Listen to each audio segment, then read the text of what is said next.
ನಮಸ್ಕಾರ ವೀಕ್ಷಕರೇ, welcome to Tumakuru ತಿಂಡಿ. ನಾವಿವತ್ತು ನಿಮಗೆ ತೋರಿಸ್ತಾ ಇದ್ದೀವಿ ರವೆ ಉಂಡೆ ಮಾಡೋದನ್ನ. ನೋಡಿ, ನೀವು ಮಾಡಿ, ಎಂಜಾಯ್ ಮಾಡಿ. ಬೇಕಾಗುವ ಸಾಮಗ್ರಿಗಳು: 2 ಕಪ್ ರವೆ, 2 ಕಪ್ ಪೌಡರ್ ಶುಗರ್, 8 ಏಲಕ್ಕಿ, 2 ಕಪ್ ಗ್ರೇಟೆಡ್ ಕೋಕೋನಟ್, ಒಣ ಕೊಬ್ಬರಿ ಮತ್ತೆ ಹಾಲು. ಪೌಡರ್ ಮಾಡಿರೋ ಸಕ್ಕರೆ ಮತ್ತೆ ಒಣ ಕೊಬ್ಬರಿನ ಮಿಕ್ಸ್ ಮಾಡಿ ಸೈಡ್ಗೆ ಇಟ್ಕೊಳ್ಳಿ. ಸಕ್ಕರೆ ಪೌಡರ್ ಮಾಡಬೇಕಾದ್ರೆ ಅದ್ರ ಜೊತೆ ಏಲಕ್ಕಿನೂ ಹಾಕಿ ಪೌಡರ್ ಮಾಡ್ಕೊಳ್ಳಿ. ಫ್ರೈಯಿಂಗ್ ಪ್ಯಾನ್ನಲ್ಲಿ ತುಪ್ಪ ಹಾಕಿ ಅದರಲ್ಲಿ ರವೆಯನ್ನು ಹುರಿದುಕೊಳ್ಳಬೇಕು. ರವೆ ಹೇಗಿರಬೇಕು ಅಂತ ಅಂದ್ರೆ ಲೈಟ್ ಬ್ರೌನ್ ಆಗಿರಬೇಕು, ಅಲ್ಲಿವರೆಗೂ ಹುರ್ಕೊಳ್ರಿ.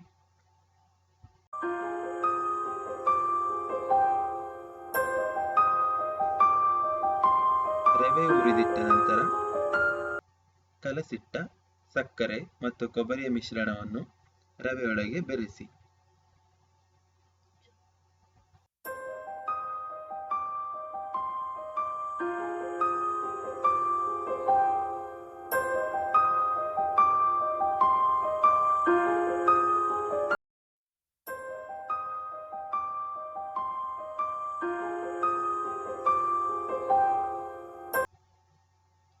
ಕಲಸಿದ ನಂತರ 1 ಕಪ್ ಹಾಲನ್ನು ಹಾಕಿರಿ.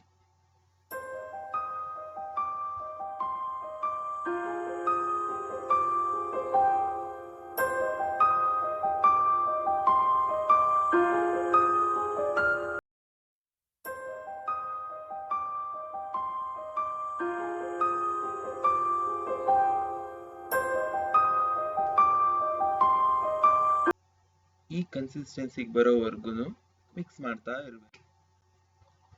ಮತ್ತೆ ಹಾಲು ಹಾಕಿದ್ಮೇಲೆ ಸ್ಟವ್ ಸಿಮ್ನಲ್ಲೇ ಇಡಬೇಕು. ಯಾಕೆ ಅಂತಂದ್ರೆ ನೀವು ಉರಿ ಜಾಸ್ತಿ ಮಾಡಿದ್ರೆ ರವೆ ಸುಟ್ಟೋಗುತ್ತೆ. ಇದಾದ್ಮೇಲೆ ಸ್ಟವ್ ಆಫ್ ಮಾಡಿ ಬಿಸಿನಲ್ಲೇ ಉಂಡೆ ಕಟ್ಟಬೇಕು. ಸೊ ನಿಮ್ಮ ರವೆ ಉಂಡೆ ಈಗ ರೆಡಿಯಾಗಿದೆ.